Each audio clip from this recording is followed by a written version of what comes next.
ஹல்லேலூயா, ஹல்லேலூயா. அன்பானவர்களே, இன்னும் ஆழமாக நான் சொல்ல விரும்புகிறேன். முதல் 3 நூற்றாண்டுகள் திருச்சபையுடைய ஆரம்ப காலம், கத்தோலிக்க மக்களுக்கு அன்னைக்கு சுதந்திரம் கிடையாது. இவன் ஒரு கிறிஸ்தவன் என்று தெரிந்தால் அரசர்களும் நாட்டாமைகளும் சக்கரவர்த்திகளும் சேர்ந்து சித்திரவதை பண்ணி கொண்டிருந்த காலம். நீங்க படிச்சிருப்பீங்க, கிறிஸ்தவர்களை எல்லாம் கரண்ட் கம்பத்தில் கட்டி வைத்து எண்ணெய் ஊத்தி இரவெல்லாம் பத்து வச்சு விளக்குகளுக்கு பதிலாக யூஸ் பண்ணி கொண்டிருந்த காலம். கொதிக்கின்ற எண்ணெய் கொப்பரைகளிலே கிறிஸ்தவர்களை போட்டு வறுத்தெடுத்த காலங்கள். கேட்டகும்ஸ் என்று சொல்லக்கூடிய பாறை குகைகளிலே, கேட்டகும்ஸ் என்று சொல்லக்கூடிய பாறை குகைகளிலே இப்படிப்பட்ட சித்திரவதை நடக்கின்ற காலகட்டங்களில் கூட, மத கலாபனை நடக்கின்ற காலகட்டங்களில் கூட கிறிஸ்தவர்கள் ஒளிமறைவாக இந்த கேட்டகும்ஸ் என்று சொல்லக்கூடிய பாறை குகைகளிலே ஒன்று சேருவார்கள்.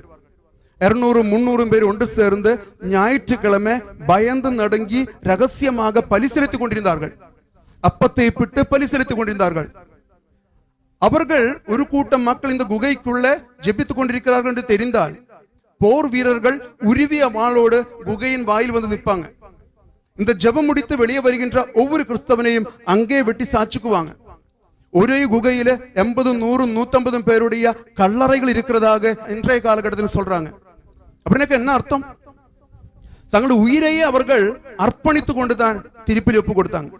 திருச்சபையுடைய ஆரம்ப காலங்களிலே இந்த திருப்பலிக்காக, இந்த திருவுடலுக்காக, திரு ரத்தத்திற்காக நம்முடைய முன்னோர்கள் அவ்வளவு முக்கியத்துவம் கொடுத்தார்கள்.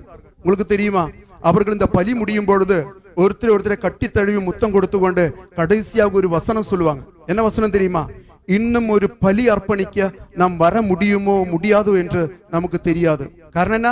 வெளியே வந்தா ஒருவேளை சாவாருக்கும் அவங்களுக்கு கிடைக்க போறது.